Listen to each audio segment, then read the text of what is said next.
वहीं आज रक्षा मंत्री राजनाथ सिंह कश्मीर में तैनात जवानों का हौसला बढ़ाने के लिए पहुंचे। इस दौरान राजनाथ सिंह ने पाकिस्तान की न्यूक्लियर वेपन को लेकर बड़ा बयान दिया और कहा कि आतंकियों से घिरे पाकिस्तान में परमाणु हथियार सुरक्षित नहीं है और इन्हें न्यूट्रलाइज करने की जरूरत है। लेकिन आखिर कैसे पाकिस्तान का परमाणु बम दुनिया के लिए डेंजर अलार्म की तरह है, इस रिपोर्ट में समझिए। बात बात पर परमाणु बम की धमकी देने वाला, आतंकियों को पालने वाला देश, आवाम से ज्यादा आतंकियों का ध्यान रखने वाली पाकिस्तानी सरकार और उसकी आर्मी की पॉलिसी अब दुनिया के लिए खतरा बन चुकी है। दुनिया भर की खुफिया एजेंसियां ये बात पहले ही कह चुकी हैं कि पाकिस्तान का परमाणु बम सुरक्षित नहीं है, मगर ऑपरेशन सिंदूर के बाद भारत ने पाकिस्तान की न्यूक्लियर धमकियों का पूरा इलाज करने की ठान ली है और साफ साफ कह दिया है कि पाकिस्तान जैसे गैर जिम्मेदार देश के पास परमाणु हथियार सुरक्षित नहीं है।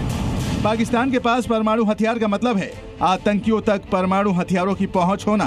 अगर आतंकवादी परमाणु सामग्री या हथियारों तक पहुंच गए तो वो इसका दुरुपयोग कर सकते हैं। इसके अलावा जिस देश में सेना प्रधान हो, उस देश में कभी भी खुद की कुर्सी बचाने के लिए परमाणु हथियारों का इस्तेमाल किया जा सकता है, जो वैश्विक सुरक्षा के लिए एक गंभीर खतरा पैदा करेगा। गैर जिम्मेदाराना तरीके से पाकिस्तान द्वारा भारत को अनेक बार एटमी धमकियां दी गई हैं। आज श्रीनगर की धरती से मैं पूरी दुनिया के सामने यह सवाल उठाना चाहता हूं कि क्या ऐसे गैर जिम्मेदार और रोग नेशन के हाथों में परमाणु हथियार सुरक्षित हैं? मैं दुनिया के सामने यह सवाल खड़ा करना चाहता हूं। भारत ने पाकिस्तान के एटम बम को सिर्फ दुनिया के लिए खतरा नहीं बताया, बल्कि इंटरनेशनल एटॉमिक एजेंसी से मांग की है कि पूरी दुनिया के लिए खतरा बन चुके पाकिस्तानी परमाणु हथियारों की निगरानी की जाए। मैं मानता हूं कि पाकिस्तान के एटमी हथियारों को IAEA international atomic energy agency की निगरानी में लिया जाना चाहिए। मैं ये कहना चाहूंगा और साफ तौर पर कहना चाहूंगा। पाकिस्तान के परमाणु हथियारों को सिर्फ भारत ही नहीं, बल्कि इजराइल और अमेरिका भी खतरा मानते हैं। हाल ही में दोनों देशों के बीच तनाव के दौरान भी पाकिस्तान बात बात पर परमाणु हथियारों की धमकी दे रहा था।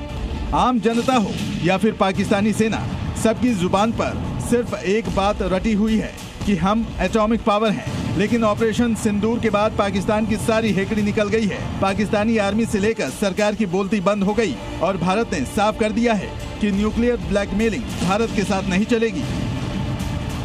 आतंकवाद के खिलाफ भारत की प्रतिज्ञा कितनी कठोर है, इसका पता इसी बात से चलता है कि हमने उनके न्यूक्लियर ब्लैकमेल की भी परवाह नहीं की।